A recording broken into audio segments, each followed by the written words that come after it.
and I lost all gears. I couldn't get it in any gear. I'm like, that transmission was broken? He's gonna sell me a bad broken transmission? I'm like, what do you mean? I was in that car when I crashed.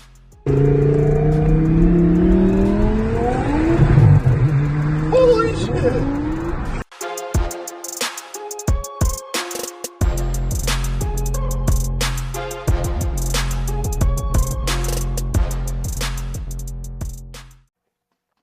So one day I'm driving the car.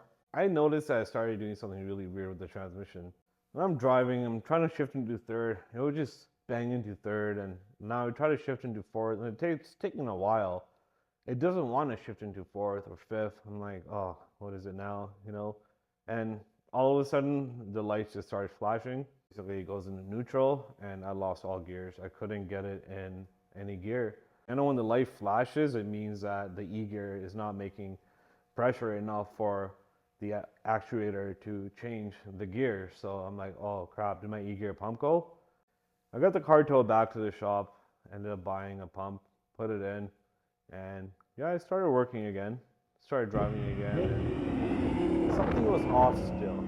Something was off, and the car was so loud, but I could hear a rattle. It was still shifting really hard at this point. And again, I'm driving somewhere and all of a sudden car lost all gears, and this time it wasn't flashing. It's like it just didn't want to change gears at all. So I got the car towed back to the shop again, did all the actuations with the Lamborghini computer. Nothing is working. So it'll work, but then like it'll stop again. But I'm noticing a rattling noise at this point. So I put the car up in the hoist. I drove the car on the hoist, and I'm hearing really, really bad rattling sound coming from the transmission area. Oh shit, is my transmission going? Basically, I took the turbos off again and ran the car, and I confirmed, yeah, the transmission sounds really bad. I got a bad transmission now.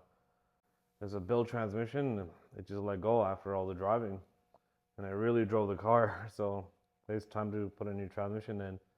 I messaged John. John said he has a transmission available. I'm like, okay, awesome. How much do you want for it? He told me he wants, I think about $10,000 at that time. And I remember money was a little bit tight at that time. Okay, so I came up with the money, and I called John like, hey, I'm ready to pick up the transmission from you. He's like, all right, go to this guy's shop. We'll go pick up the transmission from him. He'll give it to you. He's talking about the same shop where he took the Gallardo Spyder to, where I did the transmission on. He's a great guy, and I've dealt with him many times. And I call him like, hey, I'm just gonna come by to pick up the transmission. I go there, I finally meet him, and I'm like, hey, how are you? I'm here to pick up the transmission. He's like, what do you want to buy that? I'm like, well, mine went. He's like, okay, hold on, let me call John. He calls John on the spot, puts him on speakerphone. He's like, John, like, Sal's here to buy the transmission. Why do you want to sell that transmission? It's blown up, it's broken, remember? And John's like, he's like, yeah, I know, but sell it to him anyway. And he had no idea that he was on speakerphone. I'm standing right there. He's talking to him on the phone, and then he just looks at me. He's like, okay, all right. And then he hangs up the phone with John. He looks at me, I look at him, and he's like, don't worry, I'm not gonna sell you a broken transmission.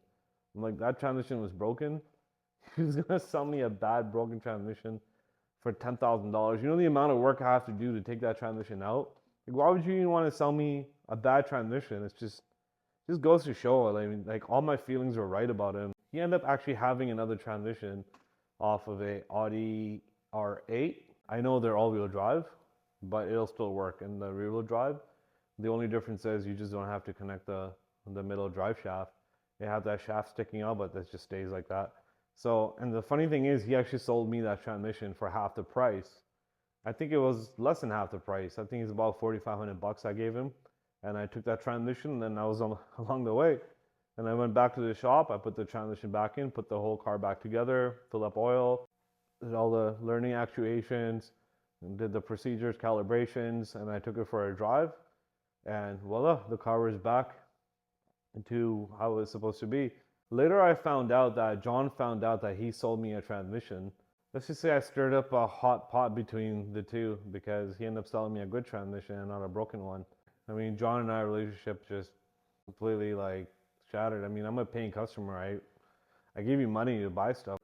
never did anything wrong to you. Like, what did I even do? Like, like you sent me a car, I fixed it, I gave it back to you. I didn't even charge you for that. You, even though you came and you picked up all the parts that you wanted back for the Gallardo, I ended up spending $20,000 on that shell car that you gave me. That didn't end up working out. I lost 20 grand. I used some parts of it on the twin turbo car, but majority of the parts are just sitting around not doing anything now. It's just you gotta be really careful in this industry. Like, he does a lot of cars himself too. I brought him one of my really close friends to him. He ended up buying about probably around $2-3 million worth of cars just off of him because he has a rental company and he rather just buy rebuild title cars. I brought him so much business along. It wasn't just my business. It just goes to show, like, he's just so money hungry driven. It's just I kept doing favors after favor for him, but that was back then. I mean, like, you learn. I mean, after you start working on these cars, you learn a lot. So I'm driving the car, I'm taking it to track days, I'm posting on Instagram. I noticed something. So I go on Underground Racing Instagram again, and someone commented, this car is being fixed and running now. Somehow, it got a lot of attention that this car is actually, I fixed it and running. And I ended up getting a message from somebody. I used to be in that car. I'm like, what do you mean? I was in that car when I crashed. I'm like, oh, shit, okay. I guess they found me somehow and they found out the car got fixed. I'm like, what happened, man? I asked him, he's like, hey, you know what? It's just better if I just send you videos. I'm like, okay.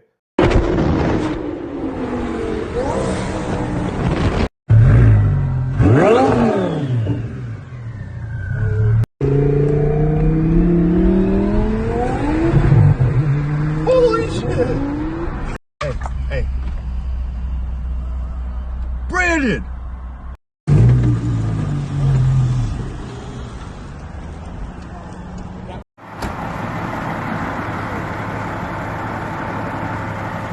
It's just crazy. So the car ended up hitting a redwood tree. We got those really big trees in California. It's basically, the car stood no chance with that tree. I remember when I got the car back, there was still the chunks of the tree there. And the redwood tree has a very particular smell to it. So I know, like, the car didn't stand a chance. He told me the whole story of how the car just spun out, and you just gotta be careful of. There's a lot of power in that car, and to someone that's kind of experienced and don't know what they're doing, it could be really deadly and be dangerous. That's actually one of the reasons why I decided this car I've had a lot of fun with it. I think it's time to part ways because I do value my life a lot. And like this car, I mean, the way it just picks up speed, I mean, Underground Racing makes some serious deadly machines. And this is like, I'm just happy I was able to experience something like this in my life, complete by accident. Like, when you're just giving the car, when you're just flat out, full, wide open throttle, front end's so stiff, but the car has a tendency to lift up. And I just remember just going through gears, just like time warp speed. It's like you're not even aware of your surroundings anymore. Everything's going by so quick.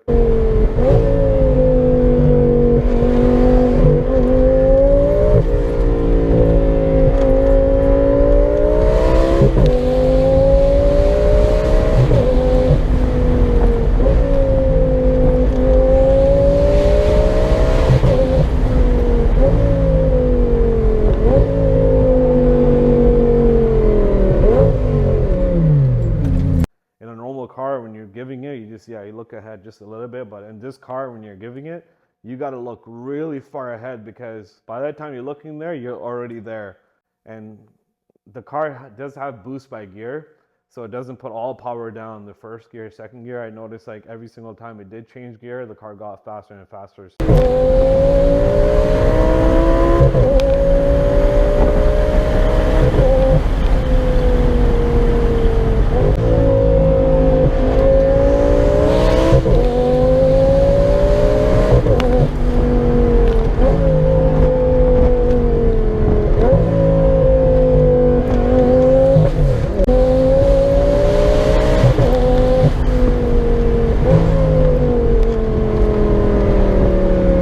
What a machine. Underground Racing makes some really nice, serious machines, and I would really like to get back into an underground car one day, but not right now.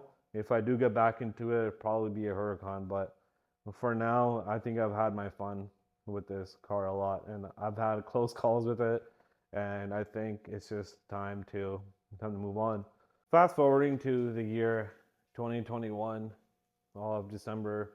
So my cousin ended up trading his Superleggera in for an Aventador. Even though I had so much fun with this car, it kind of left a bad taste in my mouth with everything that's happened with John, all the problems that this car had, the transmission. So you know what? I'm like, it's time to move on. So I started looking for a Aventador myself.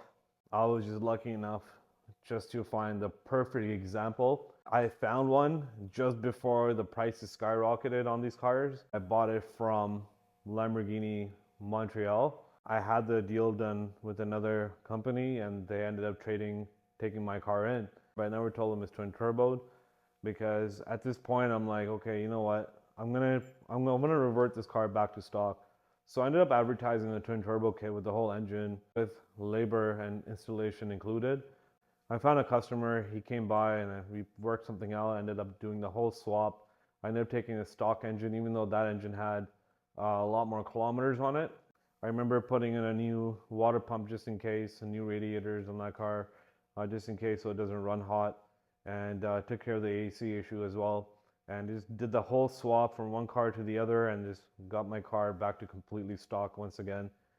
The twin turbo car lives on just in another car now. Unfortunately, not in this one. I had all my fun with it. I had everything. The car has so much history. There's so much I've learned doing this car. And then finally, they gave me such a good number on the trade-in of that car. It's just I had to take it in. Finally, it's all that hard work just paid off. It's like I'm finally getting my one dream car that I always wanted. And basically, and on top of that, I did like whole amounts of more work doing the whole swap by myself, just one person alone. It was like night and day worth of work. I mean, I'm talking about sleeping at the shop, like barely eating, just trying to get this deal done. They need the car by a particular date. I got my car done. And then I remember just the last time I was looking at my Gallardo, my girlfriend at the time, she just took a photo of me just hugging it. I'm like, okay, tomorrow is going. This is it. All the memories that I've had, all the people that I've met, all the rallies that I've done with it. A lot of it left a bad taste in my mouth, but it was still my car. I had so much good times in it. And then I hugged it goodbye. I remember just the tow truck came, picked it up, and they brought it over to that dealership or evaluation just to make sure the car is running and driving with no issues. It passed with all green lights, no issues at all. I remember going there at nighttime, looking through the window. It was just sitting there with my Aventador. I was really excited to collect my Aventador. I think it was probably going to be another 2, 3 days after that. But I kept going there every night, just looking through the window. I'm like, I'm so excited. Even though it's middle of winter, it's like, there's 4 feet of snow outside. There's salt on the ground. I can't even drive this thing, but I'm just excited. It's like the only thing I'm thinking about is picking this car up.